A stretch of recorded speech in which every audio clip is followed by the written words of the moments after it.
কি যে নালি, তোর কি গরমে ঘাস খেতে ইচ্ছে করছে না? আজ তোর পানি খেতে ইচ্ছে করছে বুঝছে। চল আমি তোকে নদীর পাড় থেকে পানি খাইয়ে নিয়ে আসছি।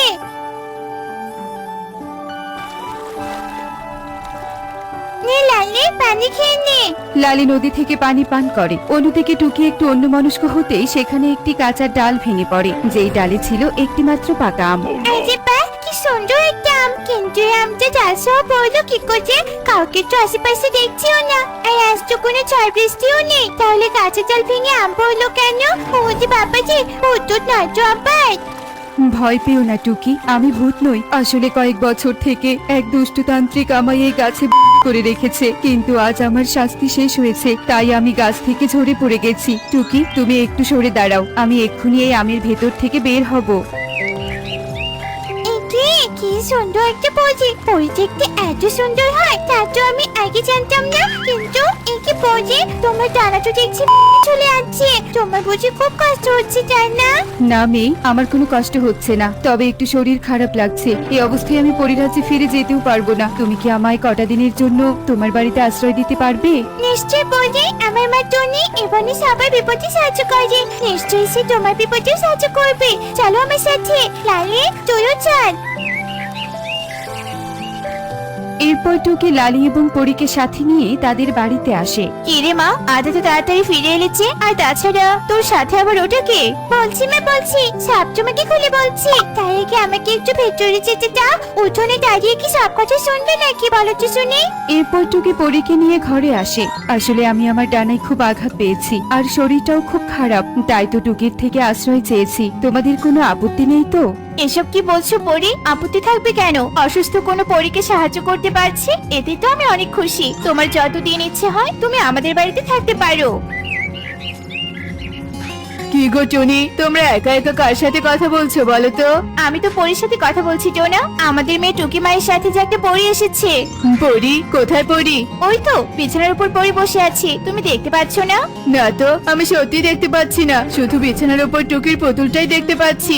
এই তো টোনা, আমি তোমার চোখের সামনেই বসে আছি, কিন্তু টুনি টুকি আমাকে দেখতে পাচ্ছে, কারণ ওদের মনে বিশ্বাস আছে। তুমি আমায় দেখতে পাচ্ছ না, কারণ তোমার মনে ভয় আর অবিশ্বাস রয়েছে। পরির কথায় টোনা আর কিছুই বলে না। এভাবেই দিনটি কেটে যায়। পরের দিন টনি আর টুকি আবারও পরীর সাথে কথা বলছিল, তখনই সেখানে টোনা চলে আসে। তোমরা কি আবারও সেই পরীর কথা বলছো নাকি বলো তো?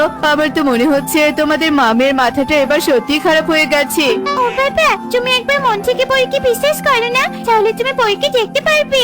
আচ্ছা ঠিক আছে, এবার আমি মন থেকে পরীকে বিশ্বাস করলাম। সত্যি যদি কেউ এখানে থেকে থাকে তাহলে দেখা দাও। টোনা এ কথা বলতে না বলতেই সেখানে পরী প্রকট হয়।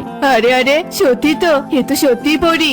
টোনা টুনি, তোমাদের দুজনকে অনেক ধন্যবাদ। তোমরা আমার অনেক সেবা যত্ন করেছো, তোমাদের ঋণ আমি কোনো দিনও ভুলবো না। এভাবে পরীকে ঘিরে টোনা টুনির দিন কাটছিল।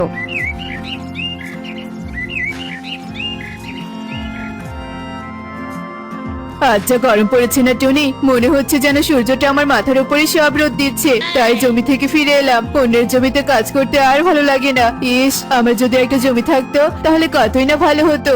যাগে, আজ থেকে আমি হয়তো আমার জমিটা ফেরত পাবো, যেটা মোড়লের কাছে বন্ধক রেখেছিলাম। সেটা ছাড়াতে গেলে তো অনেক টাকা লাগবে। অত টাকা তুমি কোথায় পাবে? অনেকদিন থেকে একটু একটু করে বেশ কিছু টাকা জমিয়েছি। কাল হিসেব করে দেখি 20,000 টাকা হয়ে গেছে। তাই আমি আজই আমার জমিটা ছাড়িয়ে আনবো। বাহ, এ তো খুব ভালো কথা। যাও টোনা, মোড়লের থেকে দলিলটা ফেরত নিয়ে এসো আর তার টাকাগুলো পরিশোধ করে দাও। এরপর টোনা চলে যায় মোড়লের কাছে। মোড়ল মশাই, এই নিন আপনার 20,000 টাকা। এখন আমাকে আমার জমির দলিলটা ফেরত দিন। হ্যাঁ, সেটা তো দিবই, তবে তার আগে যে তোকে দলিলে একটা সই করতে হবে। কিন্তু কেন? আরে বোকা, তোর ভালোর জন্যই বলছি। এই দলিলে সই করলে প্রমাণ থাকবে যে আমি টাকাটা পেয়ে গেছি আর তুইও তোর জমিটা ফেরত পেয়েছিস। আচ্ছা ঠিক আছে, এ তো বেশ ভালো কথা। এই বলে টোনা দলিলে সই করে সেখান থেকে চলে যায়। আর পরের দিন টোনা তার জমিতে ফসল চাষ করতে গেলে সেখানে কালু আসে। এই টোনা, এই মোড়লকে না জিজ্ঞেস করে এখানে কেন ফসল ফলাচ্ছিস? মোড়লকে আমি সব টাকা মিটিয়ে দিয়েছি দাদা, আর আমার জমিটা আমি ফেরত নিয়েছি। সত্যি রে টোনা, তুই বড্ড বোকা। মোড়লকে এখনো চিনতে পারলি না? এই দেখ, এই দলিলে কি আছে? এখানে লেখা আছে তুই সচ্ছাই মোড়লকে তোর জমিটা দিচ্ছিস, আর তুই তাতে সই করে দিয়েছিস। কেন, সই করার আগে কি লেখা আছে একবার সেটা পড়বি না? যাই হোক, এবার যা গিয়ে নিজের বাড়ির উঠোনে ফসল চাষ কর। কালুর কথায় কষ্ট পেয়ে টোনা কপাল চাপড়াতে চাপড়াতে বাড়িতে ফিরে আসে আর সব কথা টুনিকে খুলে বলে। তুমি আর কেঁদো না টোনা, অন্যের ক্ষতি করে কখনো নিজে ভালো থাকা যায় না। ওরাও একদিন ওদের ভুল বুঝতে পারবে। সে যাই হোক, তোমাদের সেবা যত্নে আমার দিন এখানে খুব ভালো কেটেছে। আমি তোমাদের কাছে কৃতজ্ঞ। আর তাই তোমাদের উপহার স্বরূপ এই বীজগুলো দিয়ে গেলাম। এগুলো তোমরা রোপণ করে দিও, দেখবে তোমাদের সুদিন ফিরে আসবে। এই বলে পরি তাদের বীজ দিয়ে সেখান থেকে চলে যায়। আর টুনি বীজগুলো ঘরের চালে রোপণ করে পানি দিতে থাকে। এ মা, এ আমি কি দেখছি? টোনা, মা টুকি, তাড়াতাড়ি আয়, দেখে যা কি অবাক করা কাণ্ড ঘটেছে। আরে বাহ, এ আমি কি দেখছি? আমাদের ঘরের চালে কিনা সোনার টমেটো ধরে আছে। এটা নিশ্চয় সেই পরীর জাদুই বীজের কামাল। হে বাবা, তুমি একদম ঠিক কথাই বলেছো। ওই যে কাটতে হইলো বাবা। যাও, এই ঘরের চালে সোনার টমেটো গুলো বিক্রি করে তুমি মহিলার থেকে আমাদের জমিতে ফিরিয়ে নাও। হ্যাঁ রে মা, তুই একদম ঠিক বলেছিস। আমি এক্ষুনি যাচ্ছি।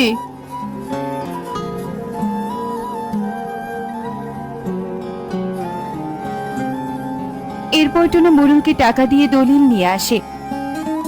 এই দেখি তো কালু চিন্তায় পড়ে যায়। কি ব্যাপার, টোনা এই কয়েকদিনের মধ্যে এতগুলো টাকা কোথায় পেলো? না না, ব্যাপারটা তো দেখতে হচ্ছে আমাকে। এরপর কালু রাতের আধারে টোনার বাড়িতে আসে আর দেখে টোনাদের ঘরের চালে সোনার টমেটো চকচক করছে।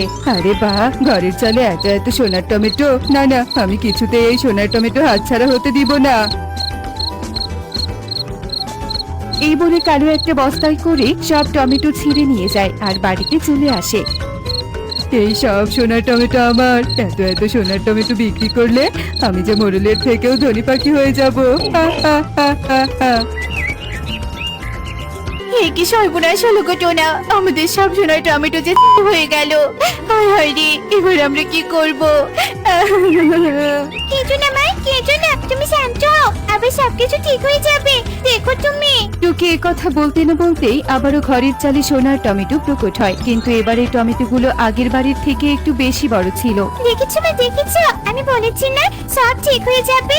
দেখেছো, পরীর জাদুই গাছে কত কত সোনার টমেটো বলেছে। আর যে আমাদের টমেটো চুরি করে নিয়ে গেছে সে নিশ্চয়ই শাস্তি পাবে মা, দেখো তুমি। সোনার টমেটো পেয়ে টোনার পরিবার বেশ খুশি ছিল। অন্যদিকে কালু সকাল সকাল ঘুম থেকে উঠে চুরি করে সোনার টমেটো নিয়ে শ্যাকরার দোকানে যায় বিক্রি করতে। হ্যাঁ রে কালু, তুই আবার এত সোনার টমেটো কোথায় পেলি বলতো? এ তো খুব মূল্যবান সোনা রে। আহা, এত কথা বলো না তো। যেখানে ইচ্ছে পেয়েছি, তাতে তোমার কি? হ্যাঁ, এই এক বস্তা সোনার টমেটোর দাম কত দিবে সেটা বলো। এই সোনার টমেটোর দাম দেব 2 লক্ষ টাকা। কি বললে? মাত্র 2 লক্ষ টাকা? আমি তো দুটো টমেটো 2 লাখ টাকায় বিক্রি করব। এত কম দামে বিক্রি করব না, আমি চলি। এই বলে কালু মোড়লের কাছে আসে আর মোড়ল বলে, আমি তো 10 লাখ টাকা দিব, তুই এই টমেটো আমায় দিয়ে দে। এরপর মোড়ল কালুকে 10 লক্ষ টাকা দেয় আর মোড়ল টমেটোর বস্তা খুলতেই দেখে সেখানে কোনো সোনার টমেটো নেই, সব সাদা কালো পাথর হয়ে গেছে। বজ্জাত কালু, তুই আমার সাথে বিশ্বাসঘাতকতা করেছিস। দে আমার টাকা এক্ষুনি ফিরিয়ে দে, নইলে আমি এক্ষুনি তোকে বন্দি করব। হায় হায়, এখানে তো সোনার টমেটো ছিল, তাহলে পাথর এলো কোথা থেকে? কালু কিছু বুঝতে না পেরে মোড়লের ভয়ে পালাতে থাকে আর মোড়লও লাঠি নিয়ে কালুর পিছু পিছু ছুটতে থাকে। তো বন্ধুরা, দেখলে তো অন্যের সাথে বিশ্বাসঘাতকতা করলে কেমন নিজেকেও ঠকতে হয়। এমনই সব মজার মজার শিক্ষণীয় টুনি পাখির গল্প পেতে আমাদের সাথেই থেকো। আর গল্পটি কেমন হয়েছে তা কমেন্টে জানাতে ভুলো না কিন্তু। Bye bye. Thank you for watching this video.